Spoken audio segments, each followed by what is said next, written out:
If something seems too good to be true, 9 times out of 10 it is.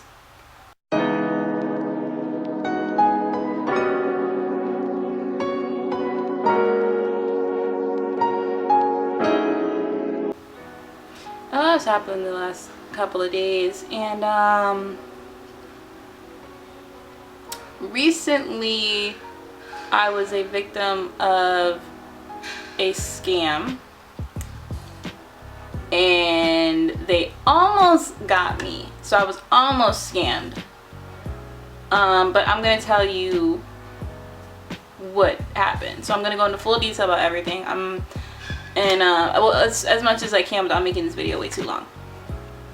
So there's a site called Indeed, and Indeed is a job site. It's one of the major job sites that we have here. So I have been looking for another job because my previous job that I had, my hours were kind of cut short. They picked up now, but my hours were cut short, so I wasn't making the amount of money that I was before. So I was looking for another job, and I was really desperate looking for another job. So I applied for this job, and it was the money that I would have been making was really good. It had paid training, and I was able to work from home, and it had full benefits and all that. So I have a huge gap in my work history. I have a almost 7-year gap in my work history besides my stay-at-home job. Other than that, well, let's just say a 6-year gap, because I am technically working, but I'm self-employed. So let's just say I have a 6-year gap in my work history. So me getting a job is very, very hard. It's very, very hard. My resume isn't that poppin'. It's not. So with me applying for this job, I was paying really good and all this. I was thinking, like, there's no way I'm gonna get this job. I know I hear Ellie in the background. She just wants to, she's fine. So I applied for it. Anyway, I was like, shoot, let me just apply for it. So I do.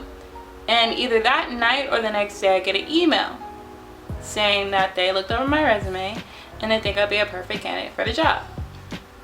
So I'm hyped at this point because I've been going 2 weeks and I just haven't found anything that could help me in my situation right now. It's been 2 weeks now. So the person that emails me tells me, okay, well, you're going to now hit me up through Google Hangouts. This is red flag number 1. The people that I've been talking to about this job have been communicating to me through Google Hangouts until a certain point in the story.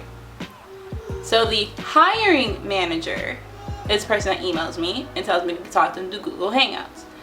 So I talk to them, give them all the basic information, nothing that has anything to do with my identity, nothing like that, just the basic information. And you know, long story short, I get the job. So she tells me, okay, the next day I'm going to give you the information for your training supervisor. I say, okay.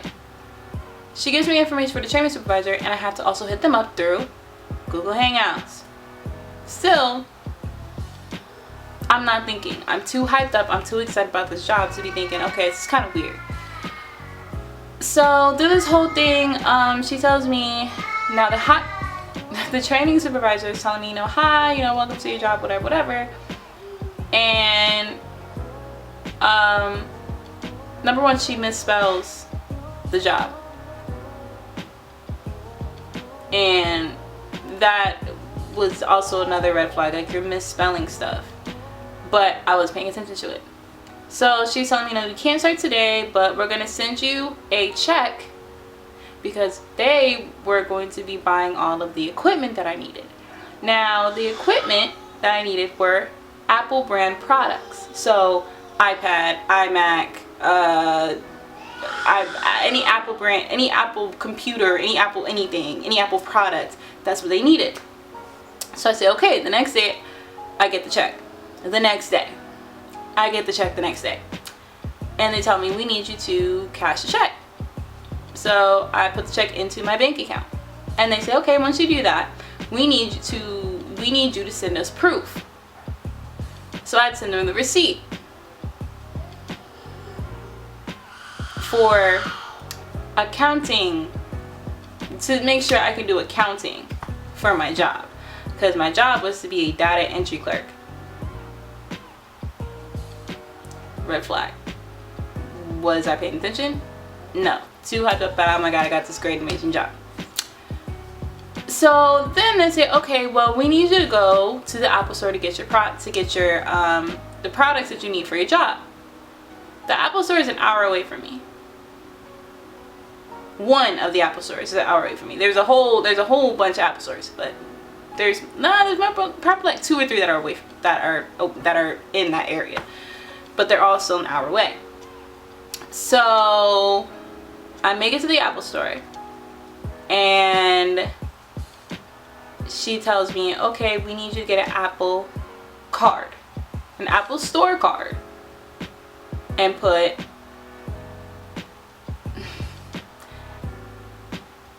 $2,000 on the Apple store card. So of course, I'm still not seeing the red flags. I go put $2,000 on the Apple store card. Now before I put this $2,000, an Apple employee says, look,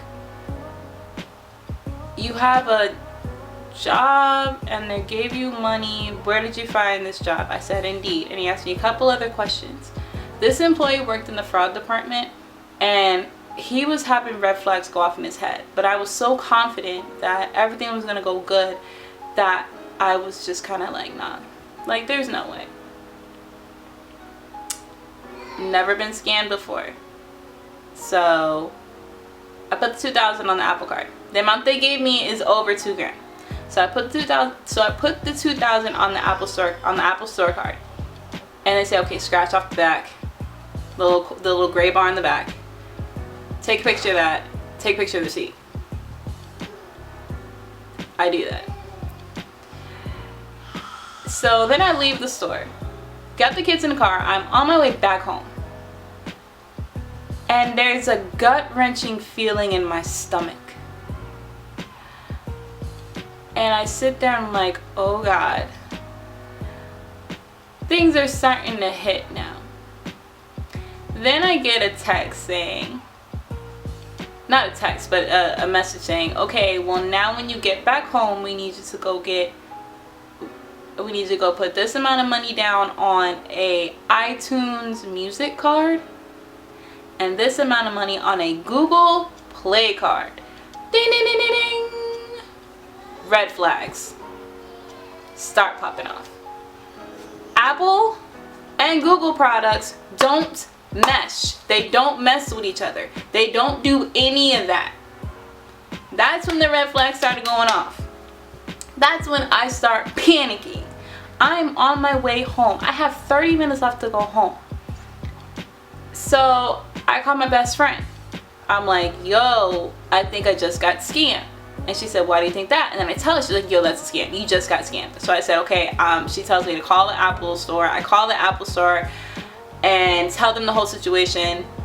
And they're like, look, we need you to get to your house, log on to your Apple stuff, and we can try to figure that out when you get home. So I hang up with them. I call my husband and tell him everything, and he's like, yeah, you just got scammed. So I'm freaking out. I'm like, oh my God, what am I gonna do? I don't want to get in trouble for this. I'm not trying to go to jail. I'm not trying to get in trouble for this, because like I'm thinking I stole somebody's money. Somebody sent me somebody else's money, and now it's like, oh my God, I just used it. I'm not gonna get this money back. Like I'm about to get in major trouble.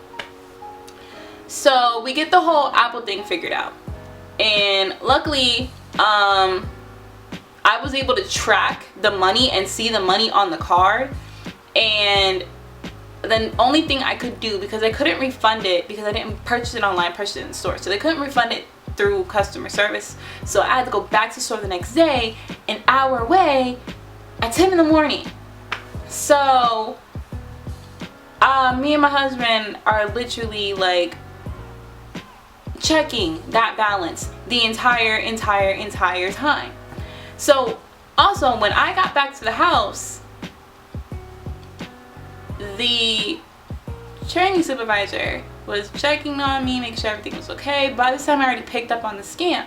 So I'm sitting there like, okay, I have to make this really like, you know, not obvious that I picked up on you. That way they don't take this money and go.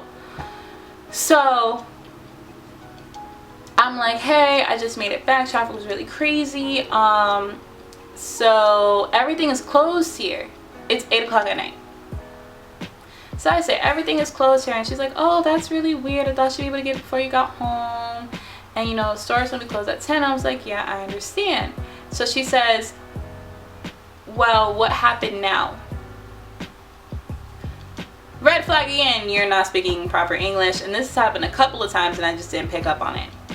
I said, I'm gonna have to get this stuff done tomorrow. So she says, okay, have a good night. I say, you too.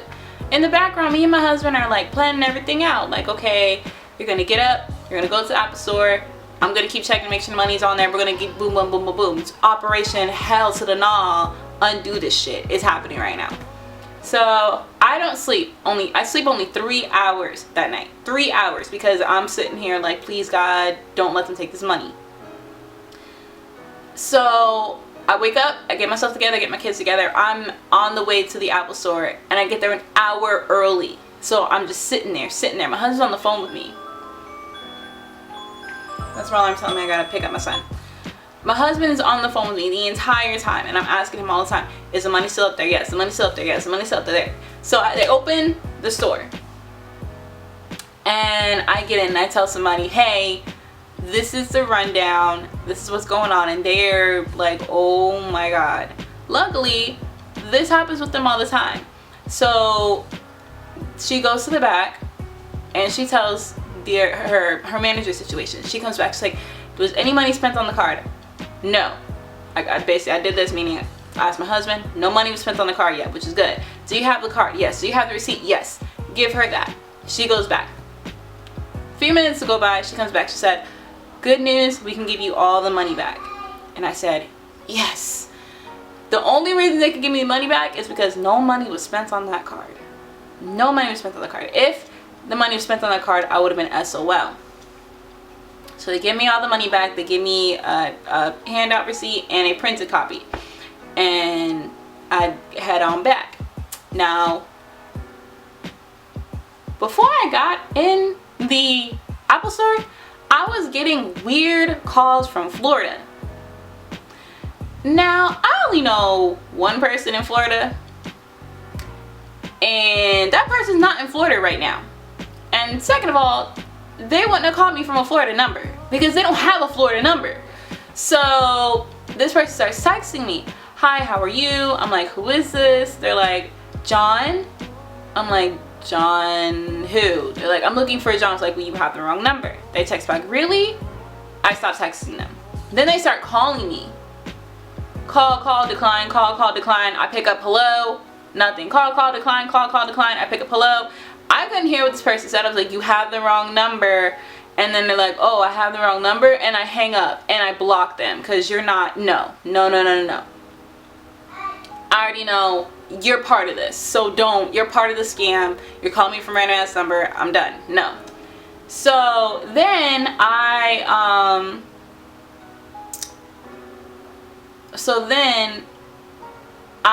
am on my way home. I call my bank and I tell my bank every single thing that happened, the whole entire story. Luckily, the refund got back in my account within 0.2 seconds. Like it was back in my account hella fast. So they understood the whole story. They're like, okay, you can't use your checking account. I can use my savings account, but I can't use my checking account. Meaning I can pull out money, but that's just about it. Luckily, I have another way to get money and to use it, so I can just transfer it from one account to another account, use another card, boom, I'm done. Thank God for that. So I do have a way to get money, but I also have money mixed in with, I had money in my checking account Okay, I had money in my checking account that was mixed in with the over $2,000 that they gave me. So he was like, okay, well, it was a fraudulent check, which means the check is going to bounce. And I said, okay, how long will it take for this check to bounce? He said, we should probably realize that it was a fraudulent check by Thursday. So I'm just being safe and I'm not using my account till Friday. So I'm like, okay, cool. So they know everything. Luckily, Navy Federal, they record stuff like that. They note it. That way, you know, if anything happens, you know, I have proof. I also have proof from Apple. So I had proof that I found out what happened and I did the right thing and got everything back. Now, I'm not on Google Hangouts. I logged off of my Google Hangouts. I logged back in. I logged off my Google Hangouts. Now, on my way home, I'm getting a text message. Hi, good morning. This is so-and-so, your training supervisor. She texts me for the very first time after I'm picking up. Something's not right. After I just got the money back into my account. She texts me. I'm like, block. Completely blocked her. So I get home. I log into my Google Hangouts and she's been trying to contact me all morning. Hi, how are you? I hope all is well. I hope thing is okay. And I'm like, block. And then I blocked the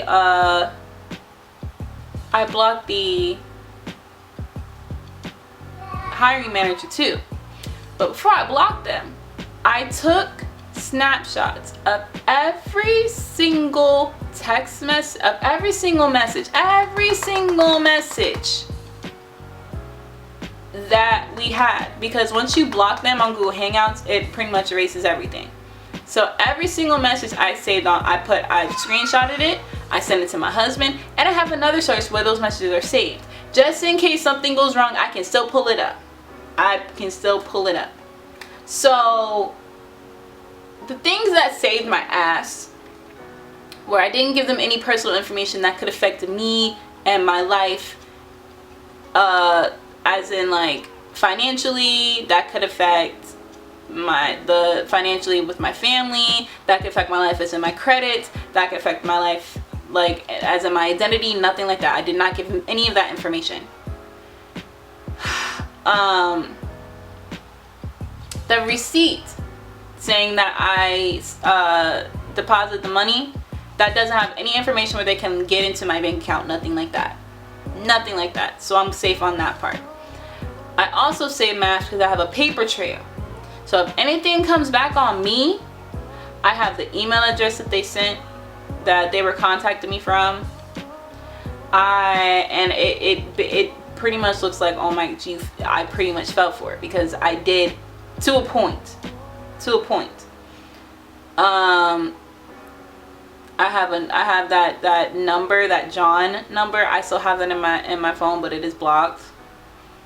But yeah, I pretty much have proof to cover my ass. Like, no, y'all, I'm never using Indeed ever again. My job that I have now has picked up since then, so I am making a little bit more money. I'm not making as much money as I was, but I am making a little bit more money because then I have more jobs coming in, because it is about that time now where shit's about to get real crazy. So I'm doing 4 jobs at once. But I will never, ever go on Indeed ever again to look for a job, just because them shits are shady as fuck. Like, I'm not doing that. Like, I literally almost got scammed. And the crazy thing is, if they would have took that money, because the check was fraud, the bank would have realized it, took that money out, and then I would have owed the bank if I didn't think quick on my feet and get the money back just in time. Ain't nobody got $2,000 just laying around. Like, I'm just a regular person sitting here and just trying to make it for my son and my daughter. That's it. Like, shit could have went bad for me real quick. So that's the story of how I almost got scammed. They really almost got me. Ever since then, everything's pretty much been cool. You know, me and the fan band pretty much been doing our regular thing, which is pretty much nothing but the regular everyday things. That's pretty much it. But yeah, like, y'all just be careful, because every day somebody is getting scammed. And these scammers are really, really, really good at their jobs. They can call you on the phone. They can email you. They are extremely good at their jobs, and they're getting better and better every day. Luckily, the people that I was victim of weren't that smart. So, yeah. But I did end up looking up the company that they were claiming they were from. And it is a real company. It is a real company. But they don't have a phone number. And they're a German company that doesn't have, at least I don't believe that they have a company in America. Because I tried to call the number, and apparently it's not set up to take calls. So